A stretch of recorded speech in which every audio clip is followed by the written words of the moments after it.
Oui. Jean-Baptiste Valli, directeur de la Sabio Académie, Hydrogène Académie. Ensuite, j'ai appelé Jean-François Guglielmo de Remotrax.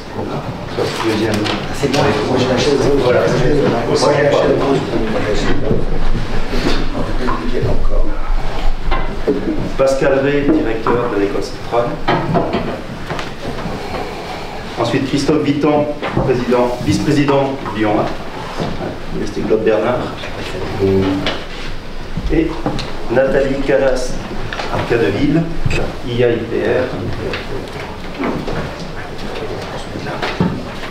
Voilà, bien d'accord. Vas-y, quand même. Je vais rester.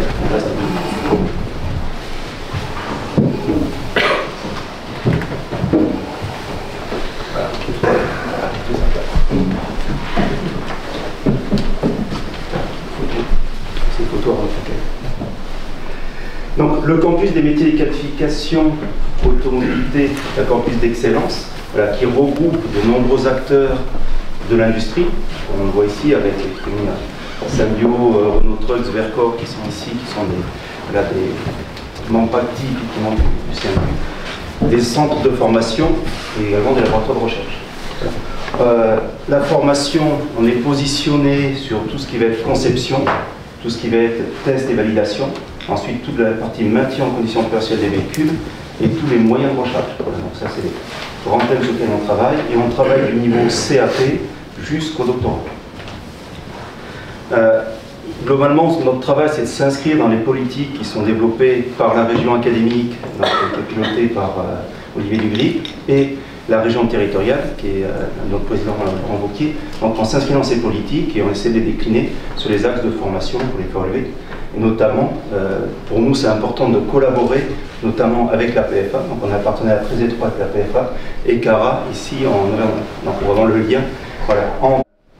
On s'est déjà inscrit, dès le début, le campus avait ses gènes qui étaient dans tout ce qui est PIA, AMI, parce que c'est vrai que dès 2017, on avait le PIA ACE, donc attractivité, compétences et emploi de la PFA, dans lequel on s'est inscrit.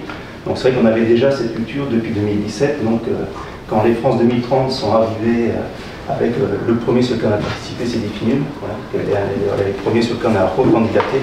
Et donc c'est vrai qu'on a eu, donc, depuis 2021, la chance d'avoir plusieurs AMI CMA. Donc effectivement, un premier Definum sur la maintenance des véhicules électriques à batterie, l'AMI régionalisée sur effectivement l'hydrogène avec la Symbio Hydrogène Académie. On a eu ensuite Remède, donc, qui est réussir l'efficience des véhicules d'excellence décarbonés, voilà, qui était fait effectivement avec l'Université Lyon 1. On a ensuite eu l'école de la batterie, voilà, avec Vercor, dans lequel effectivement on est positionné. Et le dernier qu'on a eu, donc la dernière vague, qui est la formation à l'électronique de puissance, donc au Fort FP 2030. Là, donc c'est vrai que l'écosystème est, comme je dis, est riche, c'est vrai qu'on a cette chance. On a fait des programmes qui ont pour but de répondre aux besoins de nos industriels. C'est vrai que le travail qui a été fait en amont, c'est vraiment de recueillir ce besoin. Un certain nombre d'enquêtes, notamment avec la région, on a fait des enquêtes sur l'hydrogène. Des études qui nous ont permis d'être assez réactifs sur répondre à ces besoins. Voilà, donc la première question, je vais la poser à M. Bonnel. M. Bonnel, pouvez-vous nous éclairer sur France 2030 ? Voilà. Quels sont vos attendus sur la décarbonation de l'industrie, décarbonation de la mobilité, et globalement, quelles solutions attendez-vous de la recherche, de la formation pour l'emploi ? Bonjour à tous. Ravi d'être connu. La région Auvergne-Rhône-Alpes, j'ai tout le tour de France. Je suis souvent très heureux d'être ici. Il ne faut pas le dire aux autres régions. On a décarboné 25 millions de tonnes de CO2 en 3 ans. On en a 140 à faire d'ici 2030. La marche est considérable. Elle se divise en plein de secteurs. L'industrie, l'énergie elle-même, la production d'énergie, la mobilité, le bâtiment. Quand je dis la mobilité, c'est la mobilité lourde et la mobilité personnelle. Donc la marche est très haute, les secteurs sont très nombreux. On voit bien qu'au cœur de ça, il y a, d'une façon très générique, l'électrification notre quotidien, qu'il soit professionnel ou personnel. On voit que ça pose un certain nombre de problèmes de transition, mais on a déjà connu ça dans l'histoire. On a déjà connu dans l'histoire, à savoir que quand on est passé de l'hypomobilité à l'automobile, il y avait 1 million de personnes qui travaillaient auprès des chevaux en France en 1900, il y en a à peu près 50 000 aujourd'hui. On voit bien le bouleversement que ça a été sur le plan sociétal et organisationnel. Les questions qu'il y avait à l'époque, en 1900, au moment de la naissance de l'automobile, c'était on va quand même pas mettre une station-service d'essence tous les 10 km pour servir ces machins, alors qu'on sait donner du foin à des animaux et qui peuvent même manger au bord de la route. Et on a à peu près les mêmes problématiques aujourd'hui dans l'électrification. Vous entendez bien les débats sur à la fois les puissances, puissance absolue du véhicule, vous l'avez bien fait de le rappeler tout à l'heure, hein, sur la nécessité de trouver des fortes puissances. Et on voit le débat sur les recharges. Alors d'un côté, est-ce qu'on aura assez d'énergie, on produira assez. De l'autre côté, est-ce qu'on saura la distribuer autrement qu'en faisant des queues dans les stations-service sur autoroute à l'ancienne, mais cette fois-ci, au lieu de remplir un réservoir en quelques minutes, ça va prendre 2 heures. Donc c'est pas cohérent. Mais c'est normal puisqu'on passe d'un moment de chenille fossile à un moment de papillon électrique. Hein. Donc que les gens qui sont chenilles ont du mal à comprendre qu'ils vont avoir des ailes, tout comme les gens qui font du thermique aujourd'hui et qui ont des usages, des habitudes thermiques ont du mal à comprendre comment ils vont basculer dans l'électricité. Parce qu'ils restent sur des schémas de consommation d'énergie qui sont finalement relativement traditionnels. Et l'hydrogène, donc l'hydrogène, pourquoi France 2030 est derrière l'hydrogène, 2 milliards d'euros déjà annoncés, globalement c'est plus de 7 milliards l'effort qui va être fait par le gouvernement dans ces différents plans sur l'hydrogène, parce qu'on voit bien que c'est une des clés, si ce n'est peut-être la clé, ça on le saura avec les évolutions futures, c'est en tout cas une des clés majeures de cette conversion à la vie électrique que nous allons tous vivre sur les décennies qui viennent. Alors, je vous l'ai dit, la marche est haute, elle est donc assez fondamentale. Il faut à la fois que les usages se transforment, mais ils ne se transformeront si, vous l'avez rappelé, c'est très important, si à la fois dans la simplicité d'utilisation et dans le prix, on arrive à converger. Vous voyez, c'est un peu le phénomène du bio. Pourquoi le bio se casse la figure aujourd'hui? Parce qu'on a des tensions de pouvoir d'achat et les gens disent ah non, si on doit acheter des produits bio plus chers que des produits non bio, en ce moment on fait un arbitrage et on revient, même si c'est complètement anti-tout en termes d'écologie. C'est un rationnel sur lesquels j'en reviens. Si on n'arrive pas à trouver des équilibres économiques sur ces nouvelles énergies qui sont cohérents avec ce que les gens connaissent, ben on fera des ruptures. C'est pour ça qu'une voiture électrique à 3 fois le prix d'une voiture normale, ça ne marchera jamais. C'est pour ça qu'un prix d'hydrogène qui serait à 3 fois le prix de consommation d'énergie fossile traditionnelle ne marchera pas. Donc c'est pour ça que l'État est là. L'État est là pour dérisquer l'audace, ce que nous avons fait avec Symbio, puisque notre participation est quand même très significative, et on le fait dans toute la chaîne de l'hydrogène, hein, j'ai rappelé, c'est 2 milliards en tout, c'est aussi les réservoirs chez Forvia, c'est aussi la réflexion sur les piles à combustible, mais de l'autre côté sur les électrolyseurs, donc chez Zenvia et d'autres, il y a bien d'autres. Donc je pense que le moment important pour l'État, c'est ce moment de rupture où on encourage les entrepreneurs comme Symbio, même si ce sont des entrepreneurs qui sont épaulés par des grands groupes, on voit bien que le risque est important. Donc on encourage en dérisquant, en apportant de la subvention, en apportant éventuellement des marchés, en apportant éventuellement des fonds propres, ce qui n'est pas le cas de Symbio, mais qui l'est dans d'autres situations. Et de l'autre côté, en faisant de la pédagogie et en aidant à la formation, vous l'avez signalé, puisque c'est bien, on a besoin de cette nouvelle génération de femmes et d'hommes pour participer à ces révolutions industrielles, tout comme dans notre région. Moi j'ai fait une école qui s'appelait l'ESIL, école de chimie industrielle de Lyon, qui a été une école de Rhône-Poulenc, parce qu'ils avaient besoin de quoi? D'ingénieurs chimistes pour remplir les usines de l'époque. Donc s'il n'y avait pas eu la création de toutes ces écoles de chimie à l'époque, au début, en gros après la guerre, pour être court, c'est avant, mais dans la réalité leur dynamique c'est après la guerre, ben, on n'aurait pas eu cette industrie du pétrole qui était à la fois une industrie du carburant, mais aussi une industrie du plastique qui était en place. Ben là c'est pareil. Je crois qu'on est au début de quelque chose et c'est important que l'État se montre. Voilà en gros ce que je pourrais dire en introduction. Et puis on compte vraiment sur ces formations. CMA, c'est globalement 3 milliards d'euros consacrés à l'accélération des formations. Donc c'est le complémentaire de ce qu'on fait avec les industriels. C'est-à-dire de vraiment, et je le répète encore une fois de plus, on n'a pas assez de projets, donc n'hésitez pas. Il y a encore des sous, il y a encore de la volonté. On vient de faire la 3e relève qui a été conclusive ce matin, donc je ne pourrais rien vous en dire, soyons bien clairs. Non, je ne pourrais rien vous en dire. Comme ça, je préfère le préciser tout de suite pour ne pas avoir la question. Sachez que, en tout cas, la région Rhône-Alpes n'a pas à rougir de ses performances, voilà, elle n'a pas à rougir de ses performances, mais je ne peux rien vous en dire. Et en l'occurrence, on n'a pas assez de projets, donc continuez à en poser, on a encore besoin de formation. Voilà. Bien en conclusion sur le sujet. Merci beaucoup. Jean-Baptiste, voilà, peux-tu nous expliquer pourquoi et comment Symbio s'est investi dans ces programmes France 2030? Bien sûr. Alors, en fait, ce qu'il faut comprendre, c'est que les compétences liées à la pile à combustible, la pile à hydrogène, c'est pas un corpus stable, c'est plutôt un processus dynamique. Et c'est-à-dire que ceux qui développent la compétence, c'est ceux qui pratiquent, c'est-à-dire les industriels. Et donc la conclusion, c'est que le rôle des industriels, c'est d'être formateur de formateurs. Et c'est la raison pour laquelle Symbio a créé cette Symbio Hydrogène Academy. Et donc les 3 piliers, comme cette table de la Symbio Hydrogène Academy, c'est l'expertise scientifique, d'une part, c'est-à-dire que c'est l'industriel qui est prescripteur sur les contenus, l'expertise scientifique, la pratique sur des bancs, et la mise en situation. Alors en interne, la mise en situation, c'est nos projets vis-à-vis des clients, mais vis-à-vis du monde de l'enseignement, la mise en situation, pour nous, c'est la compétition. Formulage to donner, etc. Donc, alors la région, on l'a dit, est très bien organisée, donc avec un comité hydrogène donc de Cathy, et puis il y a Eduardo dos Santos qui est là aussi, qui peut en témoigner, ce qui a permis de ne pas gaspiller l'argent public, d'avoir des projets concrets.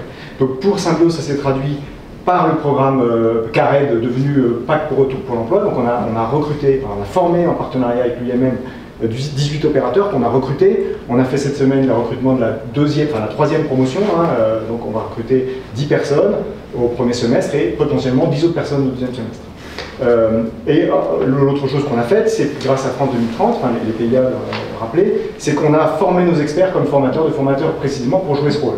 Et dans un deuxième temps, on a développé un corpus de 50 modules qui seront livrés entre maintenant et le premier trimestre 2024.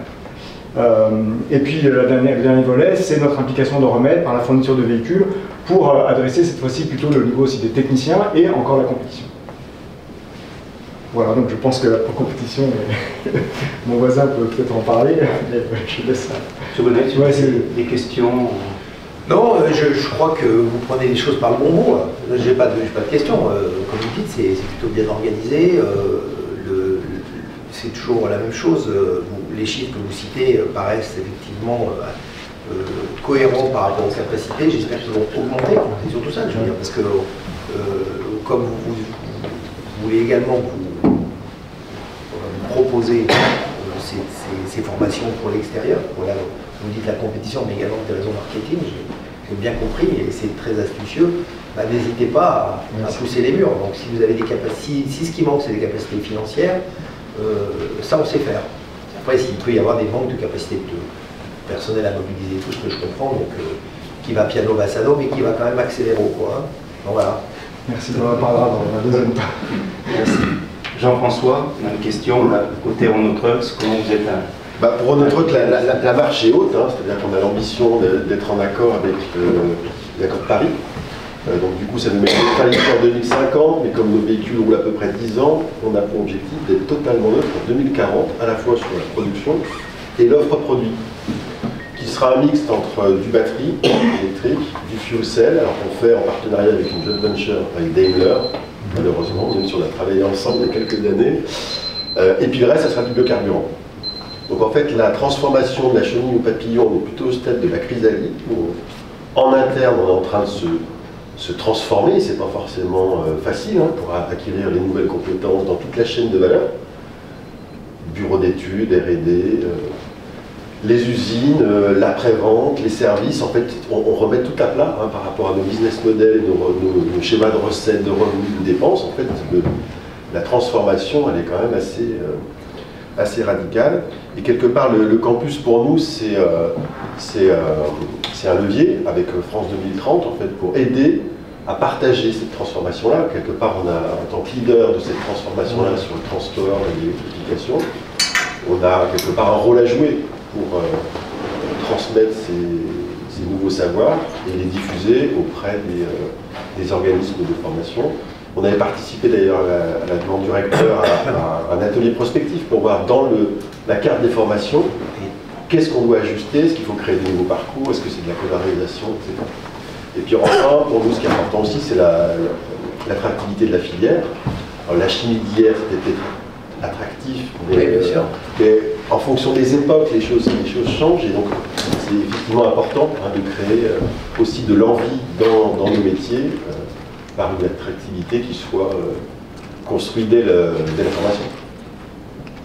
Vous avez dit un mot essentiel, hein. On s'aperçoit qu'il y a une désaffection terrible de la science en général auprès des jeunes. Fake news, éco-anxiété,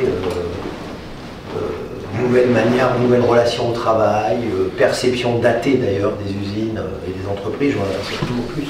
Quand vous interrogez des jeunes sur qu'est-ce que c'est qu'une usine, ils vous parlent de Zola. Quand vous leur parlez qu'est-ce que c'est qu'une agriculture, ils vous parlent de Peggy. Hein. Il y a un romantisme de l'entreprise et de l'agriculture en France qui est dramatique. Je dis romantisme au sens de c'est du sang et des larmes, c'est sale, ça sent mauvais, on se casse le dos, amplifié par des situations assez conjoncturelles qu'on vit aujourd'hui. Hein. La robotique, ça n'existe pas, l'enthousiasme du numérique, c'est simplement sur TikTok, et tout le monde rêve d'être influenceur. Comme ça, on va tous s'influencer les uns les autres, et puis ça sera la nouvelle religion écolo. Mais je dis ça parce que vous avez raison, c'est un vrai sujet, et c'est un vrai sujet collectif. C'est-à-dire que ce n'est pas l'État qui, magiquement, par un coup de baguette magique, va dire aux gens retourner sur la science. C'est vraiment ce travail de séduction des entreprises, de fourmis au niveau des formations qui va être critique. Et moi, je pense qu'on peut faire les plus belles formations du monde si on n'arrive pas à réenchanter cette idée que c'est par l'innovation et par la science qui est au cœur de France 2030. Hein. C'est la vision et l'anticipation du président de la République, c'est dire c'est bien par l'innovation et par justement cette remise en question permanente que vous exprimez là, qu'on va pouvoir trouver des solutions aux défis qui soient écolos, énergétiques, démographiques, climatiques, enfin tout ce que vous pouvez mettre dans le hic, tous les défis en hic. Donc je pense que le chemin, il est l'exemple.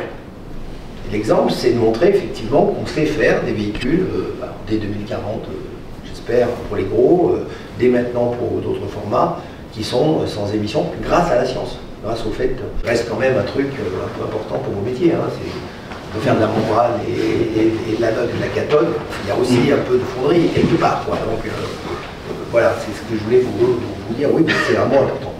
Critique. Je suis trop long, vous voulez? Non, vous coupez, vous allez voir. Pascal, même question pour l'école. Oui, donc au niveau de Centrale Lyon, grande école, donc on a plusieurs thématiques. Bien évidemment, j'en prendrai deux. Secteur de l'énergie, qui est une thématique importante, et le secteur du transport. Voilà. Et donc pour dire aussi que dans le secteur du transport, juste un chiffre, hein, que 31% des émissions de gaz à effet de serre sont issues du transport, voilà, qui est la première source d'émissions, et que plus de la moitié est imputée bien à la voiture.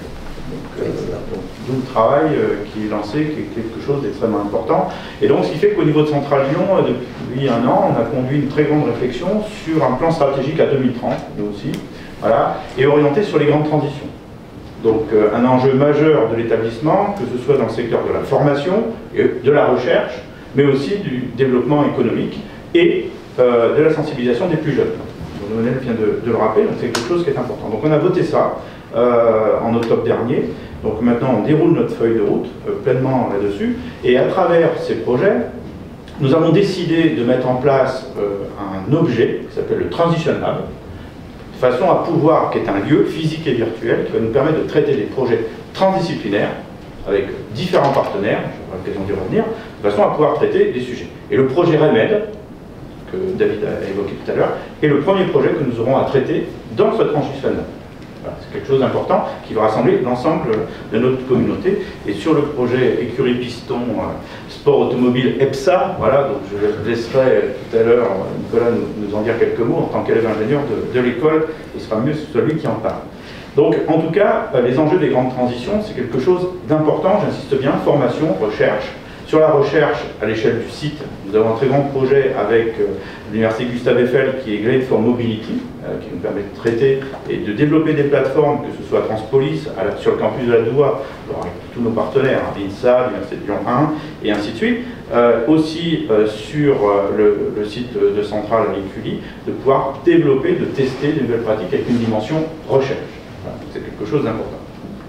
Sur le niveau formation, on travaille aussi sur des développements sur les grandes transitions avec l'ensemble des partenaires du site sur la formation initiale et continue pour former des cadres sur les grandes transitions, puisqu'il y a un certain nombre de besoins dans le secteur de l'ingénierie.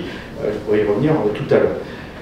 Je voudrais évoquer un point, c'est que l'INSA est aussi partenaire, l'Université de Lyon 1 aussi, donc au niveau des 4 écoles d'ingénieurs, avec l'INSA, le NTPE et les mines de Saint-Étienne, nous avons signé et mis en place un collège d'ingénierie, donc c'était en novembre dernier, et donc nous vous portons et nous avons déposé à l'appel à projet Excellence Vague 3, le 12 janvier dernier, une réponse autour de 3 axes. Donc l'économie circulaire, l'industrie et la société décarbonée, et puis la société numérique responsable. On affiche une réelle volonté, avec le soutien plein entier de l'Université Jean Monnet sur ce projet-là, et bien entendu de l'Université de Lyon 1, tous les grands acteurs autour de l'ingénierie, pour bien répondre à ça avec un travail collectif. Donc c'est quelque chose d'important de pouvoir répondre à ces grands enjeux avec une démarche collective de site, voilà, puisque ça va chercher de très nombreuses compétences, donc on veut y répondre à cette échelle. Idem sur la formation, ça fera la deuxième partie, je vais faire un peu de teasing de choses. Et puis le dernier volet que je vais évoquer, c'est la participation de Centrale Lyon comme d'autres dans des objets bien particuliers pour faire le lien avec le secondaire. Sensibiliser les plus jeunes à aller vers des études scientifiques. Voilà, c'est quelque chose d'extrêmement important. Donc, dans ce cadre-là, nous participons au campus des métiers de qualification, bien entendu, automobilité. On est aussi dans celui de l'aéronautique, voilà, qui caractérise. On est aussi, bien entendu, dans les cordées de la réussite, avec 6 lycées de l'académie qui s'appelle Cap-Ingé. Et puis, on a mis en place quelque chose depuis quelques années avec l'école polytechnique, voilà, qui s'appelle Genius, où on fait du tutorat. Donc, entre 15 et 20 étudiants de Centrale font du tutorat auprès d'étudiants en lycée pour les amener, alors là, plutôt aller vers les classes préparatoires, qui sont des lycées de REP+. Et donc, et on a à peu près 85% de résultats, c'est-à-dire d'étudiants encadrés, tutorés par nos élèves, qui vont plutôt en classe préparatoire aux grandes écoles. Donc on essaye de mettre en place différents dispositifs, en plus de la participation à la fête de la science, et là, on a eu l'occasion d'échanger ce jour-là, voilà, sur le campus, donc on est très heureux de t'accueillir, ou de vous accueillir, voilà. Donc, pour vous montrer un petit peu tout ce qui se fait, et il est important, ça a été dit, de bien démocratiser la science auprès des plus jeunes et du grand public. Voilà. On va passer à Lyon 1, on reste, puis on reviendra sur les questions, après on aura le temps de parler. Je vais essayer de compléter ce qui a été dit, et c'est vrai que pour l'université Claude Bernard Lyon 1, c'est dans l'ADN de notre université, globalement de l'université, de pouvoir se positionner par son approche de recherche, par son approche fondamentale sur ces problématiques d'enjeux. Et d'ailleurs, les universités, et donc Lyon 1, est prête à relever le défi pour pouvoir répondre à ces enjeux, aussi bien sur la partie recherche, mais aussi sur la partie formation. Et c'est, je pense, aussi pour ça que l'on est présent ici, parce que la stratégie qui a été menée par l'université Claude Bernard Lyon 1, c'est de répondre avec ses partenaires sur différents AMICM, sur des problématiques ici centrées sur la décarbonation des mobilités, mais aussi sur la décarbonation, vous l'avez dit tout à l'heure, de l'industrie. Donc on est lauréat et on participe à plusieurs AMI-CMA parce que derrière, on sait que pour avoir l'information des enjeux des métiers pour répondre aux besoins socio-économiques, eh bien, c'est dans ces outils et dans ces dispositifs qu'on trouvera l'information.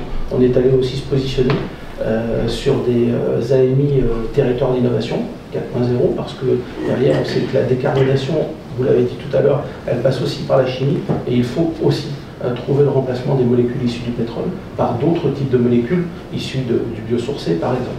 Et donc pour nous, le levier des CMA et, au travers les AMI, et pour nos partenaires, c'est autant de leviers pour pouvoir réfléchir d'une part à la migration, vous l'avez dit tout à l'heure, à la coloration des formations, mais aussi à la transformation. Il y a une exigence de transformation pour les universités d'un certain nombre de ces formations pour les faire migrer, et on sait que ce sont des moyens financiers qui nous aident et qui vont nous donner la possibilité de le faire. Et au-delà de cela, on sait aussi, en tout cas on a compris, et en se positionnant et en discutant sur différents CMQ, en étant acteurs de différents campus des métiers et des qualifications, que ce sont pour nous des sources d'innovation. On va aller chercher au travers certaines actions qui sont développées dans les AMI, qui sont développées dans les CMQ, des orientations d'innovation. Je prends par exemple l'action 1 de Remède, la Formula 1 a été citée, mais je prends l'action 1 de Remède, où l'objectif c'est d'arriver à créer, au travers une microgrid, un réseau généralisé au travers des territoires de production d'hydrogène. Donc il y a l'aspect véhicule, et donc toutes les problématiques de formation en matière de maintenance, mais il y a aussi toute la gestion de l'énergie. Et on sait que ça aussi c'est un enjeu. Donc ces terrains-là seront pour l'université des terrains d'accroche. Et bien entendu, demain, on le sait aussi qu'au-delà de toutes ces approches, on aura forcément la chance de pouvoir aussi créer des bases de données. Et ces bases de données, elles nourriront un certain nombre de réflexions dans les évolutions des projets, et je pense que ça aussi, c'est un outil qu'on cherche à mettre en place. Donc cette action de Remède, et c'est un exemple, c'est vraiment une pierre angulaire pour arriver à créer sur notre région, qui va de l'Ain jusqu'à la Drôme, en passant par le Rhône, mais aussi par l'Isère, eh bien un véritable réseau qui sera une vraie source de base de données. Merci. Nathalie, voilà pour le secondaire. Voilà pour le secondaire, je dirais que tout a été dit, mais que bien entendu, l'engagement également des établissements du secondaire dans la formation vers les nouvelles mobilités est bien aidé par France 2030 et puis les projets qui ont été mis en place. Et donc il y a eu des créations de plateformes pédagogiques partagées. J'ai entendu vos propos, vous disiez que les jeunes avaient besoin d'être réenchantés. Voilà, je pense que ces projets vont bien dans ce sens. Il y a un grand nombre de ressources également qui ont été développées dans le cadre de ces AMI CMA, et donc actuellement les parcours de formation vont se déployer, se développer. Voilà, et je pense qu'effectivement on va dans ce sens-là. Si je peux juste faire la synthèse des trois interventions, bon, d'abord elles sont enthousiasmantes, c'est important. Deuxièmement, je pense que de la fête de la science, parce que l'anecdote c'est que j'habite à 500 mètres de Centrale Lyon, donc j'ai été avec mes filles à la fête de la science, on s'est retrouvés là-bas, c'était assez amusant. Mais de la fête de la science aux initiatives que vous prenez sur les parcours et à la redistribution de la carte de la formation, je pense qu'on est bien dans ce schéma de l'équipe de France 2030. C'est-à-dire que dans votre partie, la partie étant la partie formation, du secondaire jusqu'au doctorat, c'est important de participer à cet enthousiasme, et je le sens bien. Je voulais quand même vous remercier et puis vous féliciter. Je répète toujours, on présente souvent France 2030 et on présente souvent quand un gros cochon tire rire. Enfin gros, ceux qui disent qu'ils sont trop grands, ils vont tirer rire. Ça ne sert à rien. Je répète toujours, ça ne sert à rien. Je dis toujours, c'est les projets avant les budgets. Et je vais même plus loin, quelle que soit la taille du projet, quelle que soit la taille du budget, ce qui va nous intéresser, c'est le projet. Et la marche est tellement haute dans cette décarbonation qu'en fait, on poussera les murs. Le président de la République l'a dit, sur les 50 sites les plus carbonés de France, si on atteint les engagements d'objectifs d'ici la fin de cette année, d'ici la fin de 2003, les engagements, on doublera la mise. C'est-à-dire les 5 milliards qui sont consacrés à ça, on les doublera, on en mettra 10. C'est-à-dire que dans la réflexion générale, il faut qu'on fasse un espèce d'exercice intellectuel, tous collectivement, d'arrêter de parler d'argent pour parler d'avenir.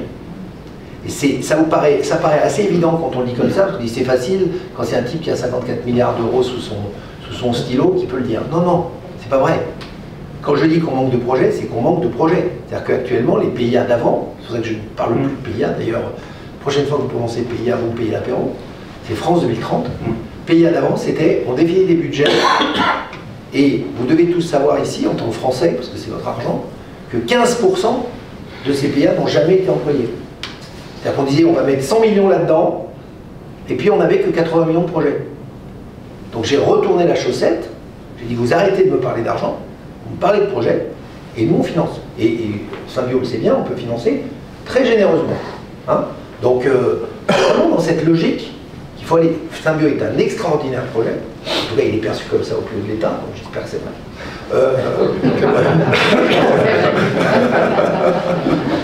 Non mais vous voyez bien que là on n'a pas été avec le dos de la cuillère. On a dit ok, il faut soutenir d'une façon massive ce projet. Quand on met 7 milliards dans l'hydrogène, par rapport à la structure qu'on a aujourd'hui industrielle, on est taré, pour être clair. Quand on dit on est taré, c'est-à-dire qu'on y croit vraiment. On a dit il faut y aller. Si on regarde d'une façon, si on le fait à l'envers, c'est-à-dire que si on est un VC, alors l'État n'est pas un VC, l'État n'est pas un capital risqueur, on dit l'hydrogène on attend encore 10 ans, quand il y aura des marchés à peu près stables, on commencera à y mettre des sous. En réalité, c'est qu'on fait, il n'y a que les industriels associés à l'État qui peuvent prendre ce type de risque. Voilà. Donc on participe à cette dynamique et moi mon boulot, c'est comme Aimé Jacquet ou Didier Deschamps, c'est être l'entraîneur en disant les gars on va gagner. Et on va gagner les jeunes, on va gagner les ingénieurs et les docteurs, sachant qu'en plus on va en perdre 25%. Parce que vous êtes tellement bon dans la formation, ça aussi c'est un mythe qu'il faut tuer. La France forme tellement bien qu'on nous pique nos mecs. L'Allemagne, la Suisse, le Luxembourg, regardez, l'école de micromécanique de Besançon, c'est 25% de ses effectifs. C'est une école qui est affiliée à Polytechnique en termes de concours, donc c'est pas la dernière des dernières. 25% de ses effectifs partent en Suisse chaque année. Et on nous dit quoi? On nous dit, en micromécanique, les meilleurs du monde, c'est qui? Les Suisses. Ça fait 30 ans que 25% des effectifs partent là-bas, donc j'ai une petite pensée pour tous les Français qui servent la cause de l'innovation en Suisse. Si on pouvait la servir un peu en France, ça c'est mon job, c'est que France 2030 sert aussi de souveraineté dans nos technologies, ramener et garder des gens sur notre territoire. Et notamment à Lyon. Comme on va juste entendre, parce qu'après il faut qu'on prenne le bus, on va clôturer, je vais faire un petit, et puis on échangera, des sujets qu'on avait prévus avec M. Bonnel pendant la visite. Voilà. Juste pour conclure, et puis après je passerai la parole à Nicolas, voilà, pour présenter, je vais d'abord présenter l'EPSA, te présenter, là je fais la transition directement. Vas-y, donc Nicolas, si tu veux te présenter ce qu'est l'EPSA à tout le monde. Bonjour à tous déjà. Je vais présenter mon parcours comme ça pour resituer un petit peu pourquoi je suis là. Sortie bac S, j'ai directement sauté sur l'École nationale d'ingénieurs Saint-Étienne, donc qui est aujourd'hui école interne à l'École centrale de Lyon. Oui. J'ai pu faire 3 ans, donc, où j'ai acquis voilà, un socle technique assez important en matière de génie mécanique. Et ensuite, j'ai fait la passerelle à l'École centrale de Lyon, donc il y a 3 ans maintenant, où je me suis redirigé vers une formation beaucoup plus généraliste. Où là, voilà, le but, vous parliez de sciences, de socle scientifique, je pense que l'École centrale de Lyon est un bon exemple. Donc voilà, ça m'a permis de justement consolider toutes mes compétences dans ce domaine-là, dans la science. Et donc voilà, aujourd'hui je suis en dernière année à l'École centrale de Lyon, en contrat pro au sein de Symbio. Donc voilà, on est toujours dans la même boucle. Et en parallèle, tout le socle compétition, donc tu parlais de l'EPSA, donc l'écurie Piston Sport Auto, qui est une association de l'École centrale de Lyon, où justement on construit des prototypes pour partir en compétition, le Formula Student, qui est une compétition internationale à laquelle je participe avec mon écurie. Et on est plutôt bien représenté, on fait des bons résultats, donc c'est bien. On encourage aussi des jeunes aussi à nous suivre là-dedans, dans les jeunes de l'École centrale de Lyon, à rentrer dans ce projet, parce que c'est un beau projet. Et on se tourne maintenant aujourd'hui à des nouvelles mobilités électriques, donc le Formula Student électrique, et bientôt, j'espère, le Formula Student aussi hydrogène. Très bien, on y travaille. Ce qui est l'objet du France 2030 remède, ouais, on va parler rapidement. Voilà, donc merci à tous pour votre question, on échangera des autres sujets voilà, pendant le reste de la visite. Alors, juste, voilà, pour faire voilà, la richesse du CMQ, effectivement, les objectifs France 2030, c'est vraiment un des objectifs du CMQ sur lequel on travaille, donc on essaie d'avancer de plus en plus. On a notamment un certain nombre d'intentions qui vont être déposées dans les prochains mois, notamment à la levée du mois de mars, notamment avec la PFA, parce qu'on a vraiment un gros travail. C'est que la personne la plus importante dans la pièce. Oui, je sais, mais je suis rien. Donc vous commencez à parler des projets, c'est elle. Voilà. Attrapez-la, elle. Oui, j'ai mis dans le nez à Marion, un vrai voyage à côté de voilà. Notamment sur l'attractivité, parce qu'effectivement le sujet de l'attractivité c'est un sujet très important, donc on a prévu de déposer dans le KPFA, mais je solliciterai tous les industriels, parce que forcément on en besoin d'eux tous, pour remettre nos métiers de l'industrie au cœur, tout ça. Donc on a prévu un groupe, je ne peux pas dire, ça va être dedans, vous aurez le plaisir de le voir dans l'aide d'attention. Voilà. Donc on a également un projet sur la cybersécurité qui va arriver, notamment cybersécurité, alors pas classe, pas industrie comme ceux qui ont été déposés, vraiment cybersécurité de la mobilité, des véhicules, du réseau, voilà, de tout pour tout sécuriser, du véhicule, également c'est moyen de recharge, toute la partie. Également un travail sur l'aéroportuaire, forcément les engins de l'aéroportuaire, parce que la décarbonation de l'aérien passe en gros pour 30% par la décarbonation des engins au sol, donc on est dessus aussi, donc avec plutôt un projet sur le milieu d'année en termes de dépôt. Voilà. Et ensuite, ce qui sera important, on voit bien tous ces projets qui sont structurés en Auvergne-Rhône-Alpes, on aurait vraiment besoin d'avoir un lieu emblématique, un lieu totem, un petit peu comme ce que vous avez pu visiter à Lumen, donc le bâtiment Lumen, avoir un lieu comme ça, sur la transition énergétique, qu'on aurait à disposition. Voilà. Alors, on ne va pas demander à France 2030 de financer des bâtiments, c'est que c'est pas possible. Par contre, France 2030 pourrait effectivement l'équiper et en assurer l'amorçage, effectivement, pour avoir ce lieu emblématique qui soit suivant, qui permette de faire venir le grand public, effectivement, pour illustrer toute cette science, cette technologie qui est mise en place sur les technologies de l'industrie et de l'énergie, donc du départ de la production jusqu'au véhicule, de la mobilité. Voilà. Donc ça, c'est un projet ambitieux qu'on aimerait mettre en place sur une échéance assez courte. Mais vous avez déjà un lieu ou ça sera un lieu à construire? Alors le lieu, tout est à... Voilà, donc il y aura des discussions peut-être avec la métropole, avec la région, voilà, de voir... on souhaite un lieu qui soit un petit peu comme l'image de Lumen, accessible en métro, en tramway, assez facilement, de façon à ce qu'on puisse amener des classes de façon importante, parce que voilà, si le lieu est un petit peu éloigné, voilà, ça devient vite compliqué. Voilà, s'il faut demander des budgets à la région pour affréter des bus, voilà. Alors que là, s'ils peuvent venir en métro ou en tramway, en marchant 200 mètres, c'est quand même plus particulier. Donc il y a un travail qui va être fait à ce niveau-là. On avait déjà échangé à un moment, il y a quelques années, avec Elie sur ce sujet-là, qui est ici, voilà, on avait essayé de trouver des lieux, notamment sur son précédent poste. On sait que c'est pas évident, mais voilà, ce serait un sujet qui serait intéressant. La CMA permettrait d'équiper, d'amorcer son fonctionnement. Super. Voilà. Je vais repasser la main à Jean-Baptiste. Voilà. Maintenant, il faut voilà, parce qu'on est, voilà,